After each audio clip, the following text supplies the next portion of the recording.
we have some colour, not only on the backyard here, but also further in the garden. I do love my flowers, and I do love the garden. This is quite unique on the street where I live.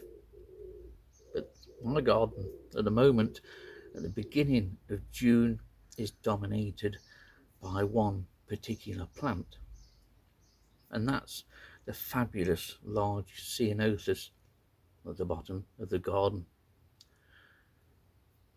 A number of years ago when Dillis and I planted that was about 2 foot high, and now it's grown into the most magnificent ceanothus that I could have imagined. And I've always called it the bee tree, and I've called it the bee tree for a good reason.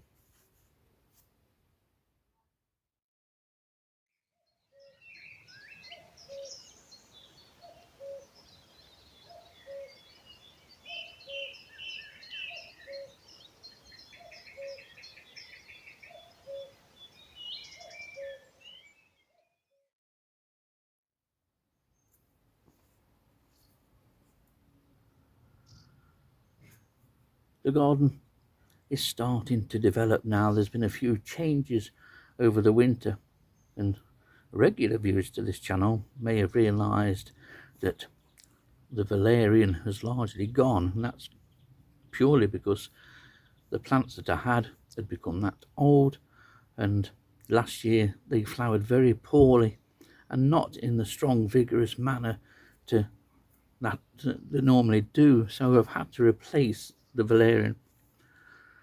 Valerian quickly develops. A lot of people don't like it, but it's an absolute beauty of a plant, and it's one of the best nectar plants we have.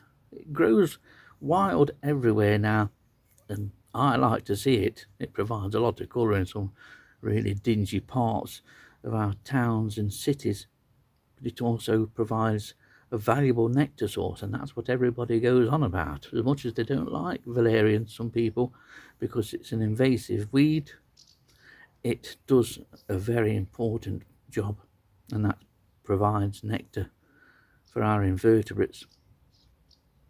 Even the bumblebees like valerian, but they don't usually bother visiting valerian, at least in this garden, while that ceanothus is in flower.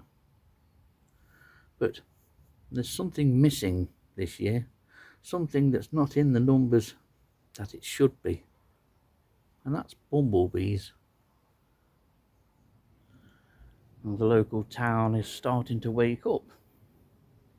So is this tree. There's a few bumblebees on it, some foraging workers, but they're not here in the number of former years.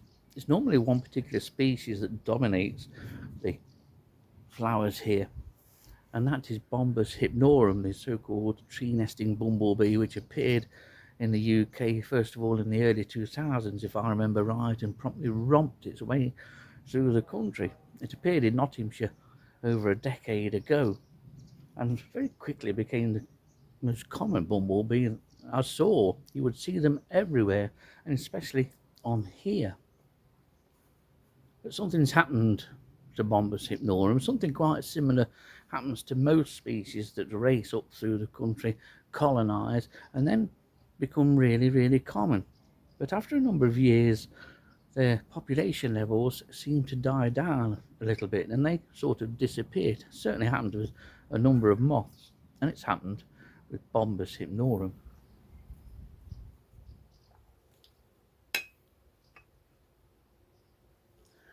One of life's little pleasures for me, this. Sitting, having a cup of coffee underneath the buzzing bee tree.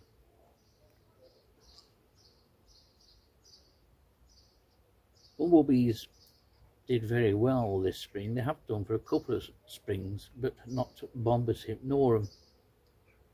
Only a couple of sightings for me of hypnorum queens, whereas species like Bombus terrestris have done great guns. There were hundreds of them and double-figure counts of queens earlier in the year. But the success rate of new colonies is very low, so although you may well see a lot of queens, That doesn't always translate to a lot of workers later in the summer. The one thing about bumblebees, with the increasingly earlier springs and summers that we're getting, it means that they tend to disappear earlier. In autumn, it's usually Bombus pascuorum, the brown common carder bee, that is more prevalent, especially in this garden.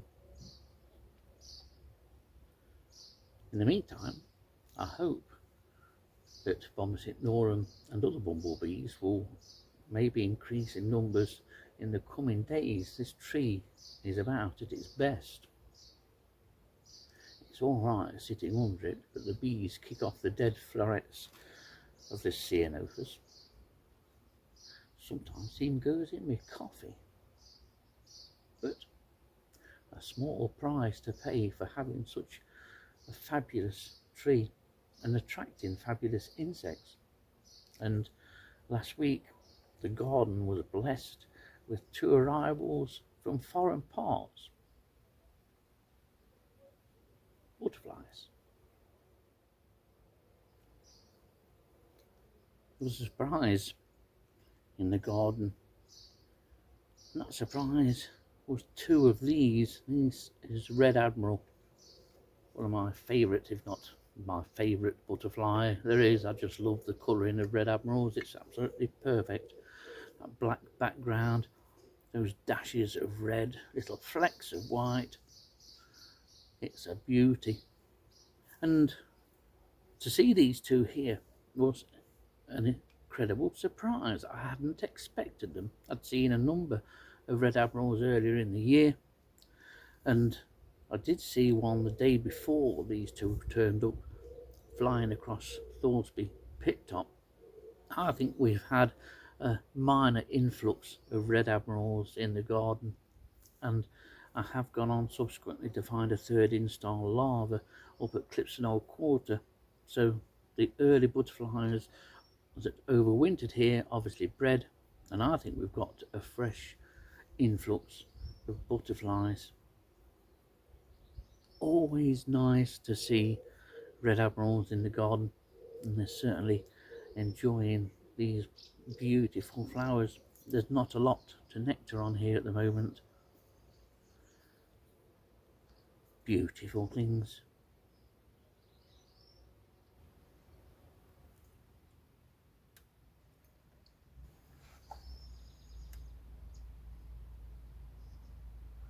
The smell from that bee tree is beautiful, even from here. And lots of colour now starting to be provided by the plants in the rest of the garden. It's all colour from now on. I don't create a habitat in this garden. There's no point. I've no idea how long I'm going to be here, and when I do eventually move out one way or another, whoever comes in here will probably destroy all this anyway, because the general rule around here is gardens are for kids. It's funny how you could be looked on extremely strangely for wanting a nice garden and not wanting to fill it with kids. I would rather fill it with flowers and insects, thank you very much. I do love me insects and I love my flowers, and I particularly love this garden. Maybe we'll be graced by hummingbird hawk moth again, and if they bred like they did last year, that would be something. But it's bumblebees that I'm worried about at the moment, and the decline of Bombus hypnorum. No doubt someone will say I've seen hundreds this year, and there are quite a few on that tree, but it's not a species that's in the numbers it should be, or indeed has been. We'll see what happens over the course of the next week or so, but I know that once that ceanothus has finished flowering, the number of Bombus hypnorum visiting this garden will decline drastically. In the meantime, I think I'll go and get another coffee, sit down at the little table here, and see how many different directions the workers leaving the bee tree to go back to the nests go in. It was 5 a couple of years ago. I don't think it'll be 5 this time. I don't think there's that many nests of Bombus hypnorum species that typically, at least around here, nests under the eaves of the houses. Marvellous things, and a beautiful bumblebee. Great addition to the Nottinghamshire fauna a number of years ago.